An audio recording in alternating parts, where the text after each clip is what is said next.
Bismillahirrahmanirrahim. Assalamualaikum warahmatullahi wabarakatuh.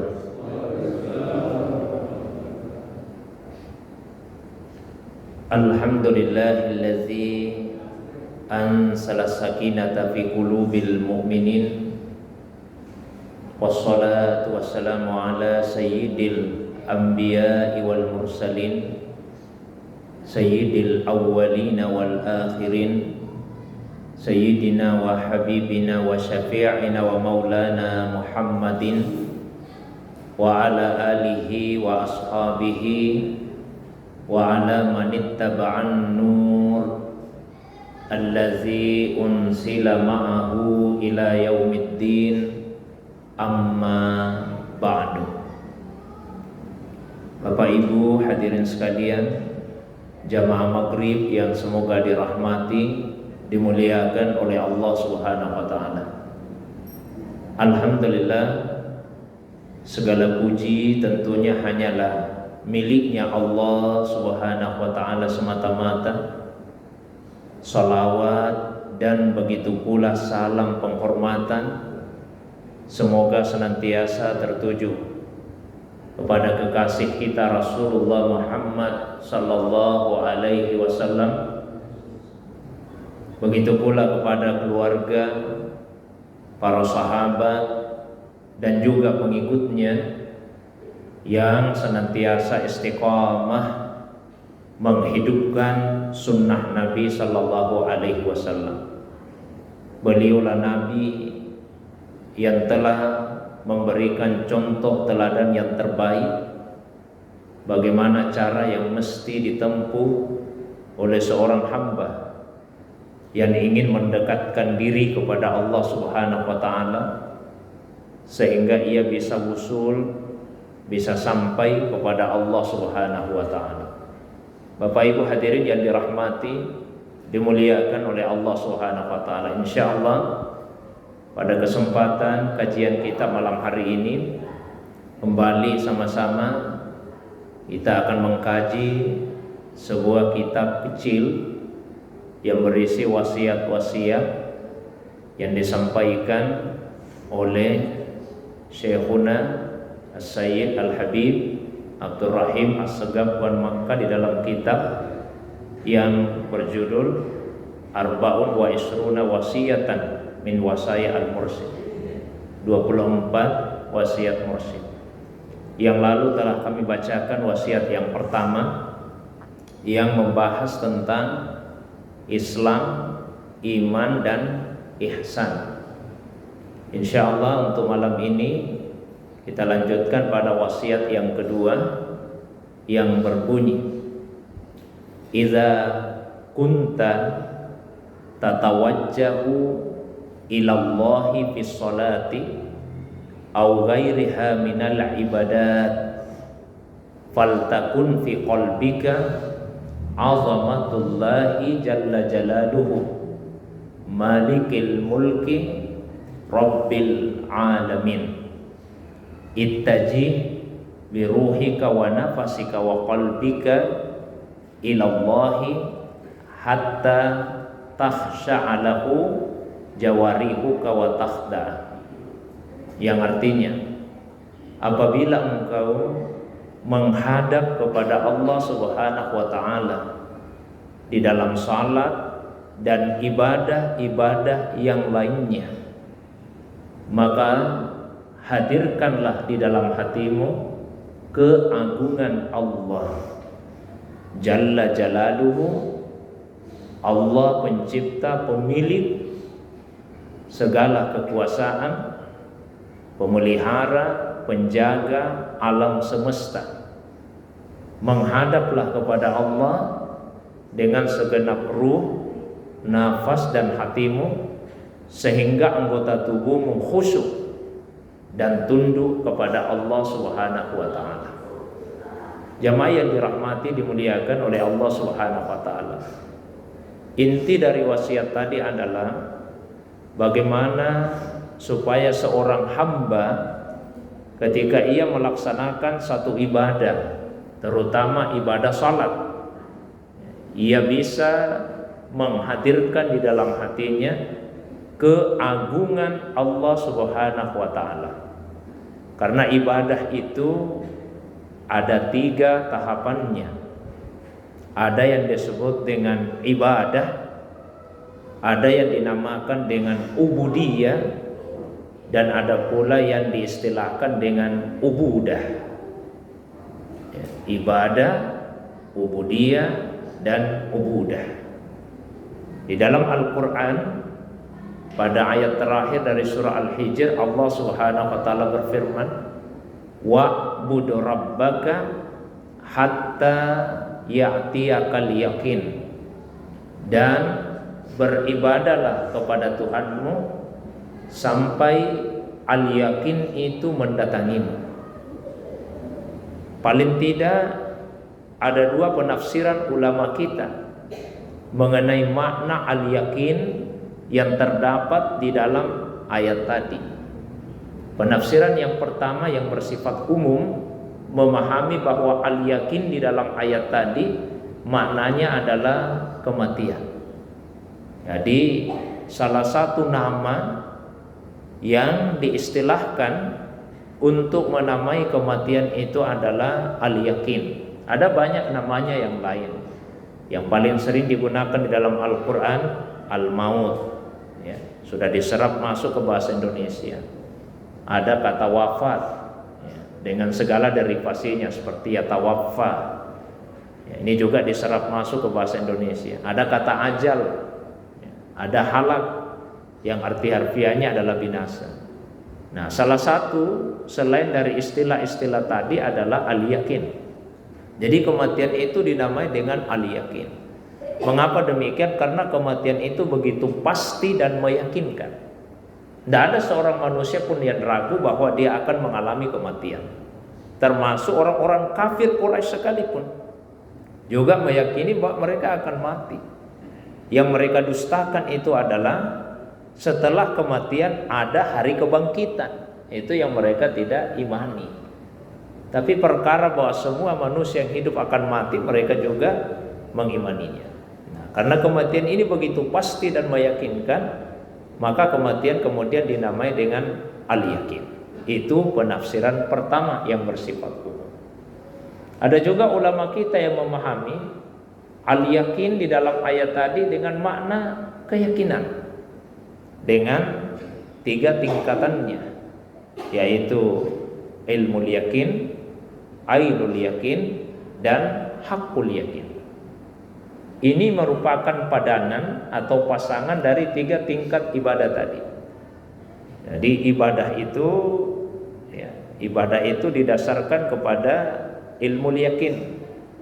Ubudiyah bisa kita terjemahkan dengan penghambaan, itu didasarkan kepada ainul yakin. Sementara ubudah itu didasarkan kepada hakul yakin. Saya jelaskan seperti ini, yang muliakan oleh Allah, sebagai perumpamaan untuk mendekatkan pemahaman. Misalnya ada seseorang yang sangat saya percayai kejujurannya, menyampaikan kepada saya satu informasi bahwa di rumahnya ada madu yang sangat manis. Karena orang ini adalah orang yang sangat saya percayai, sekian lama sama-sama tidak pernah dia berdusta. Maka hanya dengan sekedar mendengar informasi itu saya yakin betul-betul di rumahnya ada madu yang manis. Keyakinan saya itu disebut dengan ilmu yakin. Lalu diajaklah saya ke rumahnya. Sesampainya di rumahnya, disajikanlah di hadapan saya madu yang manis itu. Saya sudah melihat dengan mata kepala secara langsung, tidak lagi sekedar mendengar atau mendapatkan informasi. Maka keyakinan saya bertambah. Keyakinan yang kedua ini disebut dengan ainul yakin. Keyakinan yang didasarkan atas dasar penglihatan secara langsung. Lalu kemudian saya dipersilahkan untuk mencicipi madu itu. Saya cicipi. Lalu saya rasakan betul-betul madu yang ada di rumah kawan saya itu adalah madu yang sangat manis. Keyakinan saya sampai pada puncaknya karena saya sudah merasakannya. Inilah yang dinamakan dengan haqqul yakin. Begitulah orang yang beribadah kepada Allah. Ada yang beribadah kepada Allah Subhanahu wa taala didasari oleh ilmu yakin tadi. Itu sekedar dinamakan ibadah. Ada yang beribadah kepada Allah Subhanahu wa taala atas dasar ainul yakinnya. Itu ubudiyah, penghambaan kepada Allah. Dan ada yang beribadah kepada Allah Subhanahu wa taala atas dasar haqqul yakin. Itu diistilahkan dengan ubudah. Maka ibadah boleh jadi hanya sekedar ibadahnya jawari, ibadahnya anggota tubuh kita. Artinya kebesaran Allah belum masuk ke dalam hati. Kalau kebesaran Allah itu belum masuk ke dalam hati, anggota tubuh kita akan sulit untuk khusyuk dan tunduk kepada Allah Subhanahu wa ta'ala. Mesti dimulai dari hati yang khusyuk dulu, barulah anggota tubuh itu bisa khusyuk. Pernah Nabi SAW melihat seorang sahabat yang salat, dan di dalam salatnya itu banyak sekali gerakan-gerakannya di luar dari gerakan salat. Maka Nabi SAW kemudian berkata, seandainya hatinya khusyuk, maka dia tidak akan melakukan yang seperti itu. Artinya hatinya belum khusyuk di dalam salatnya, sehingga anggota tubuhnya pun tidak bisa untuk tunduk sepenuhnya kepada Allah Subhanahu wa ta'ala.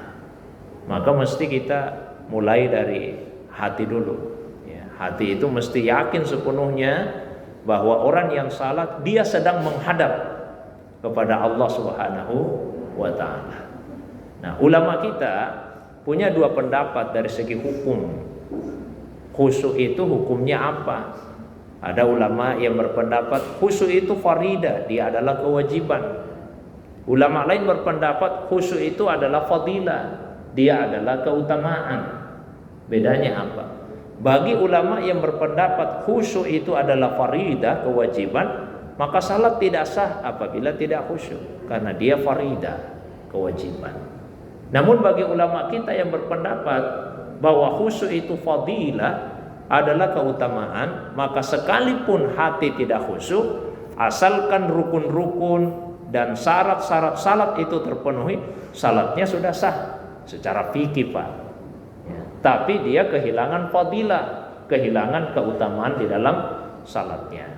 Sebetulnya kedua pendapat ini masih bisa kita kompromikan ketika memahami bahwa yang dinamakan dengan khusyuk bukan satu level, bukan satu tingkat, tapi dia terdiri dari beberapa tingkatan. Paling tidak yang wajib itu khusyuk dalam batas yang minimal, yaitu kesadaran hati bahwa orang yang salat menghadap Allah Subhanahu wa ta'ala. Jadi tidak boleh ada orang salat lalu dia tidak yakin bahwa pada saat dia salat itu dia menghadap kepada Allah Subhanahu wa ta'ala. Mesti hati itu yakin sepenuhnya, saya ini salat dan saya menghadap kepada Allah Subhanahu wa ta'ala. Maka dalam wasiat tadi disebutkan tatawajjah ilallahi fis salat. Engkau tawajjuh menghadap kepada Allah Subhanahu wa ta'ala dalam salat. Hati yang menghadap kepada Allah.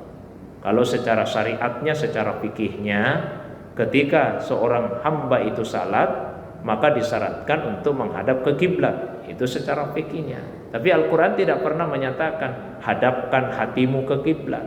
Yang diperintahkan dihadapkan ke kiblat itu adalah wajah. Fawallu wujuhakum syatral masjidil haram. Maka hadapkanlah wajah-wajah kalian ke arah Masjidil Haram. Wajah yang menghadap ke kiblat. Tapi hati kita mesti menghadap kepada Allah SWT. Yakin sepenuhnya, saya ini menghadap kepada Allah Subhanahu wa ta'ala. Itu yang batas minimal. Tentu ada tingkatan di atasnya. Seperti misalnya yakin diawasi oleh Allah SWT. Ini disebut dengan muraqabah. Dan yang di atasnya lagi, yaitu mereka yang dalam salatnya itu seperti melihat Allah Subhanahu wa ta'ala. Imam Ali karramallahu wajhah pernah ditanya oleh seorang muridnya, hal ra'aita rabbak, apakah engkau melihat Tuhanmu? Maka beliau balik bertanya, wa kaifa a'budu ma la arah, bagaimana mungkin saya akan menyembah Tuhan yang saya tidak lihat? Lalu beliau ditanya lagi, wa kaifa tara rabbak? Lalu bagaimana caranya engkau melihat Tuhanmu?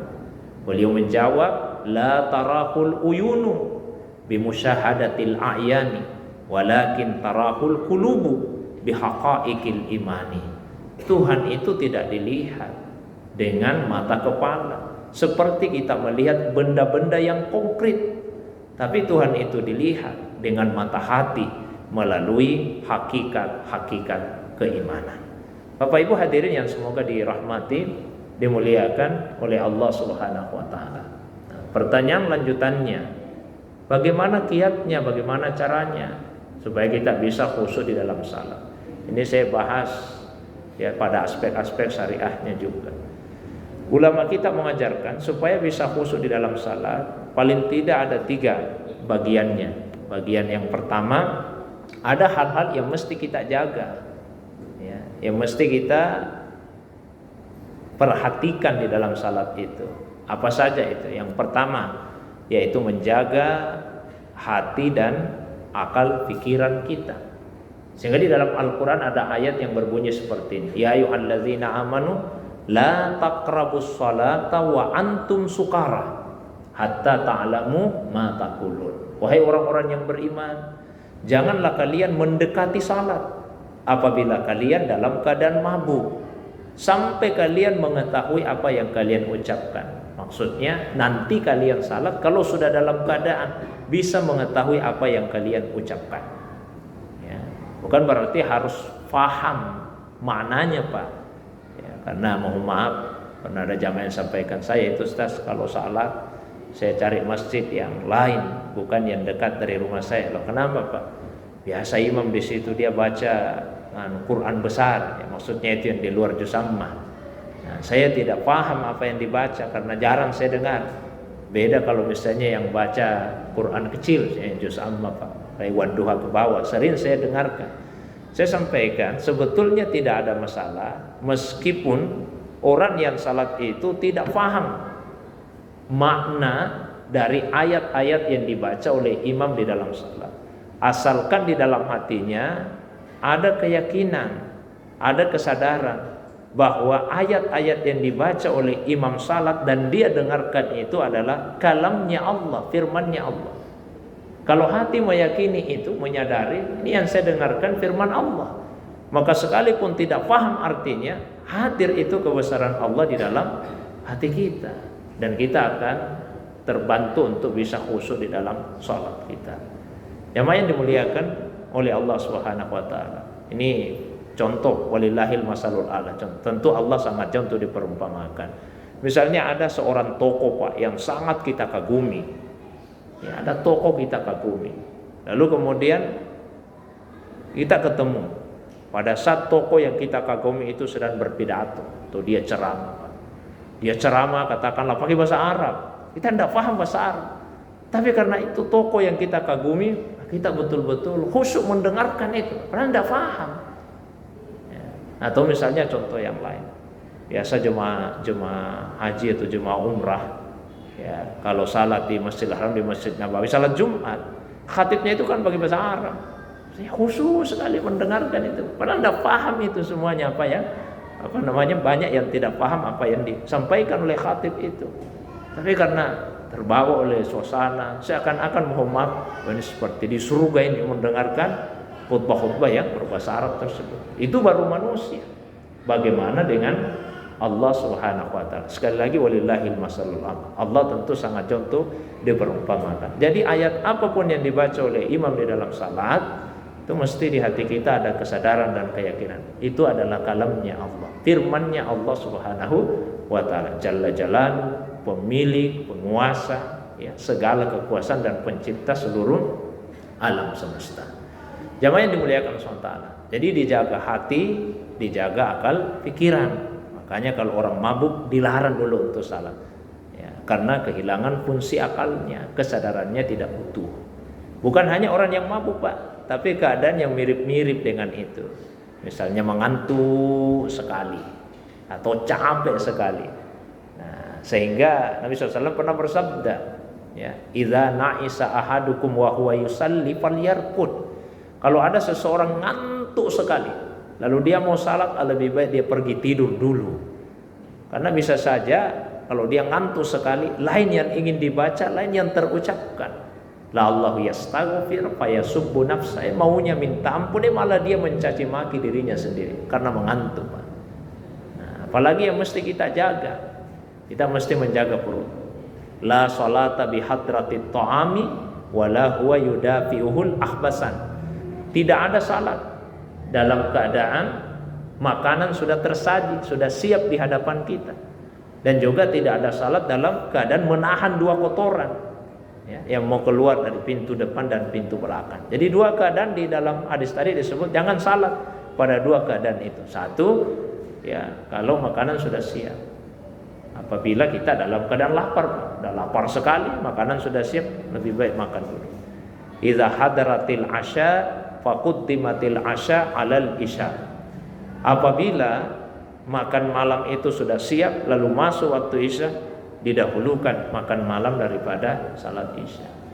Meskipun ulama kita membuat rincian juga. Maksud rinciannya itu kalau misalnya waktu salat sudah hampir habis, ya sekalipun makanan sudah siap, tetap kita salat duluan.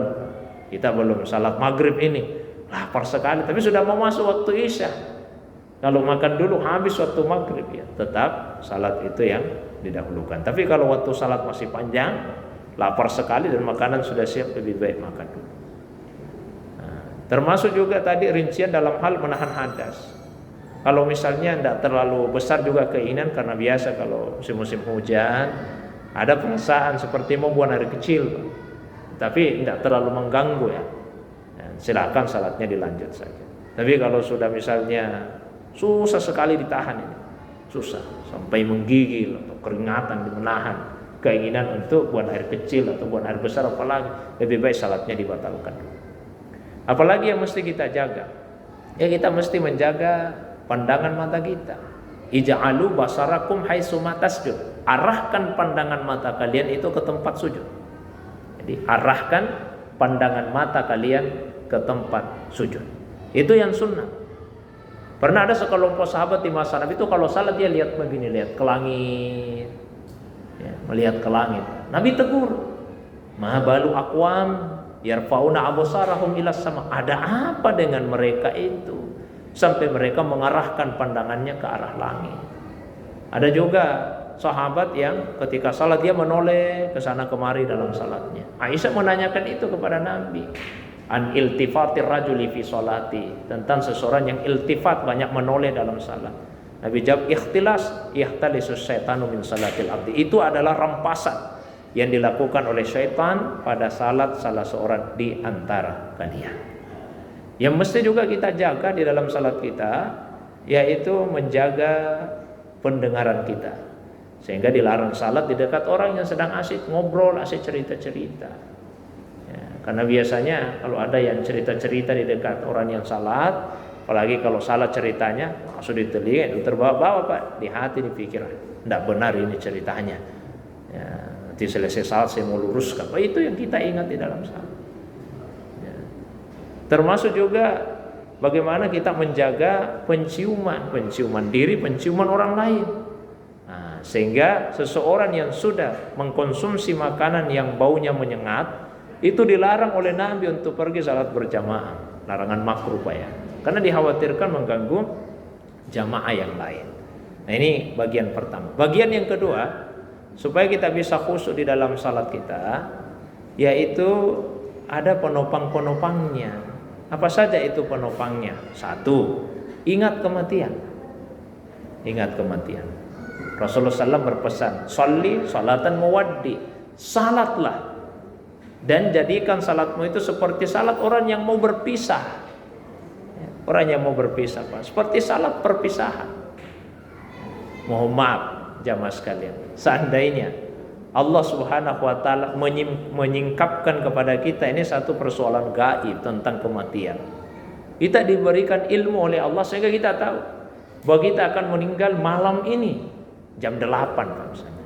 Ada di antara kita dikasih ilmu oleh Allah akan meninggal malam ini jam 8. Berarti kesempatan baginya untuk salat wajib tinggal satu, salat isya. Kira-kira bagaimana Pak salat isya yang dia kerjakan itu? Kalau dia tahu bahwa setelah salat Isya dia akan meninggalkan dunia ini, tentu salat itu akan dilaksanakan dengan cara yang sebaik-baiknya. Karena itulah kesempatan terakhir baginya untuk salat selagi dia masih hidup. Maka mestinya setiap kita salat, kita jadikan salat itu seperti salat perpisahan. Tidak ada jaminan Pak, meskipun tinggal beberapa menit ini masuk waktu Isya, tidak ada jaminan kita akan hidup sampai masuk waktu Isya. Ya. Kalaupun misalnya kita masih hidup sampai masuk waktu Isya, kerjakan salat Isya seperti perasaan kita melaksanakan salat maghrib tadi. Seakan-akan itulah salat perpisahan. Tidak ada jaminan kita masih akan hidup sampai masuk waktu subuh. Bisa saja ada yang tidur malam ini, mohon maaf, kemudian tidak bangun-bangun lagi. Jadi setiap salat, jadikan salat itu seperti salat perpisahan. Dalam bahasa yang lain Nabi sampaikan, uzkur al-mauta fi salatik. Ingat mati dalam salatmu. Fa innar rajula idza zakaral maut, orang itu kalau dia ingat mati, faharra ayyuhsina salatahu. Dia akan terdorong, dia akan termotivasi untuk memperindah, untuk memperbagus salatnya. Penopang salat yang lain supaya bisa khusyuk, selalu kita berdoa kepada Allah. Ada satu doa yang sangat bagus untuk kita baca. Allahumma inni a'udzubika min qalbin la yakhsha, wa min ilmin la yanfa, wa min nafsin la tashba, wa min du'ain la yusma. Di riwayat yang lain, wa min du'ain la yustajabu lahu. Ya Allah, saya berlindung kepadamu dari hati yang tidak bisa khusyuk, dari ilmu yang tidak memberi manfaat, dari diri yang tidak pernah merasa puas, dan dari doa yang tidak didengar atau tidak diijabah oleh Allah Subhanahu wa ta'ala. Karena bagaimanapun juga khusyuk ini pemberiannya Allah. Cuma kita siapkan hati kita. Tapi khusyuk itu pemberian dari Allah Subhanahu wa ta'ala. Cuma kita dituntut untuk mempersiapkan hati kita menerima pemberian dari Allah Subhanahu wa ta'ala itu. Dengan cara apa? Menghadirkan kebesaran Allah dalam diri, dan mengecilkan diri kita, bahkan menghilangkan diri kita. Itulah sebabnya ada satu pemahaman yang berbeda yang dikemukakan oleh sebagian ulama kita Pak terhadap hadis yang sangat populer. Saya sudah bacakan pertemuan yang lalu, yang penggalannya seperti ini ya. Anta'budallaha ka'annaka tarah. Engkau beribadah kepada Allah seperti melihatnya. Fa illam takun tarahu fa innahu yarak. Kan pemahaman umumnya ulama kita, penggalan yang kedua itu fa illam takun tarahu fa innahu yarak. Maka jika engkau tidak melihat Allah, sesungguhnya Allah yang melihatmu. Itu pemahaman umum ulama kita. Tapi sebetulnya ada pemahaman yang berbeda, cara baca yang berbeda, penggalannya yang beda. Di cara memenggalnya begini, fa illam takun tarahu. Jadi bukan fa illam takun tarahu fa innahu yara, tapi fa illam takun berhenti di situ, tarahu. Maknanya jadi berbeda. Apa itu? Fa illam takun, jika kamu sudah tiada, tarahu, pada saat itulah engkau akan melihat Allah. Artinya ketika seorang manusia mampu mengecilkan, bahkan menghilangkan, memfanakan dirinya, pada saat itulah dia akan melihat kebesaran Allah Subhanahu wa ta'ala. Selama kita masih melihat diri kita, Pak, menonjolkan diri, membesarkan diri, maka kita tidak akan mampu untuk menyaksikan kebesaran Allah Subhanahu wa ta'ala. Jadi dibuat itu di hati perasaan sombong, perasaan takabur. Tidak boleh kita membesarkan diri kita sama sekali.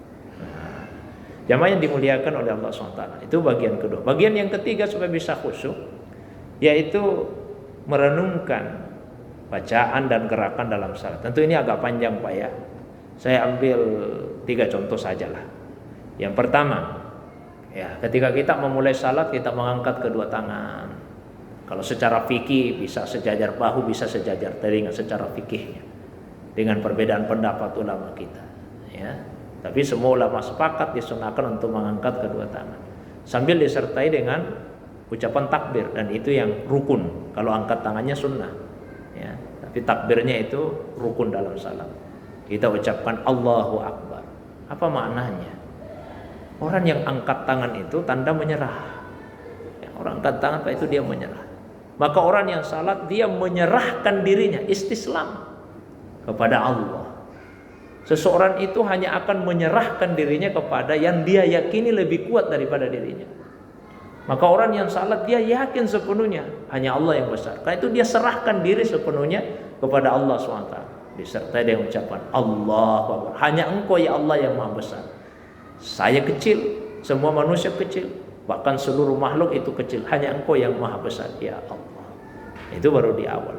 Nah, kemudian yang kedua kita baca surah Al-Fatihah. Itu dialog antara seorang hamba yang salat dengan Tuhannya. Ketika orang yang salat membaca Alhamdulillahirabbil alamin, segala puji bagi Allah, Tuhan pencipta, penguasa, pemelihara alam semesta. Allah jawab, Pak. Apa jawabannya? Hamidani abdi, hambaku telah memuji saya. Ketika orang yang salat itu dia membaca Ar-Rahmanir Rahim, yang maha pengasih, yang maha penyayang, Allah jawab, asna alayya abdi, hambaku telah menyanjung saya. Begitu orang yang salat itu membaca Maliki Yaumiddin, Tuhan yang memiliki hari pembalasan, atau Maliki Yaumiddin, Tuhan yang menguasai hari pembalasan, Allah jawab, Majjadani abdi, hambaku telah mengagungkan saya. Begitu dia membaca Iyyaka na'budu wa iyyaka nasta'in, hanya padamu ya Allah kami beribadah, hanya padamu kami meminta pertolongan, Allah jawab, hadza baini wa baina abdi. Ya, wali abdi masalah ini antara saya dengan hambaku, untuk hambaku yang dia minta. Begitu kita baca ihdinas siratal mustaqim sampai akhir, Allah jawab hadza li abdi wali abdi masalah. Oh, ini semua untuk hambaku dan untuk hambaku apa saja yang dia minta. Ada dialog ya, dalam pembacaan surah Al-Fatihah. Maka sebaiknya Fatihah itu dibaca yaqta ayatan, dipenggal ayat per ayatnya. Nah, kemudian contoh yang ketiga, kita mengakhiri salat. Dia mengucapkan Assalamualaikum warahmatullahi, Assalamualaikum warahmatullahi. Itu sebetulnya ikrar. Selesai salat, semua ucapan saya, perbuatan saya, bahkan pikiran saya, perasaan saya yang menyelamatkan, yang mendamaikan, yang menyejukkan orang lain. Maka orang yang salatnya khusyuk di luar salat, insya Allah akan baik pergaulannya dengan sesama manusia. Nah, saya kira itu Pak pengantar yang bisa sampaikan. Saya berikan kesempatan yang agak lapang kepada Bapak Ibu jamaah sekalian. Kalau ada hal-hal yang ingin ditambahkan, ada yang ingin didiskusikan, baik yang berkaitan secara langsung dengan pembahasan tadi atau masalah agama yang lain di luar dari apa yang saya sampaikan, saya persilakan kepada Bapak Ibu jamaah sekalian. Demikian untuk sementara. Assalamualaikum warahmatullahi wabarakatuh.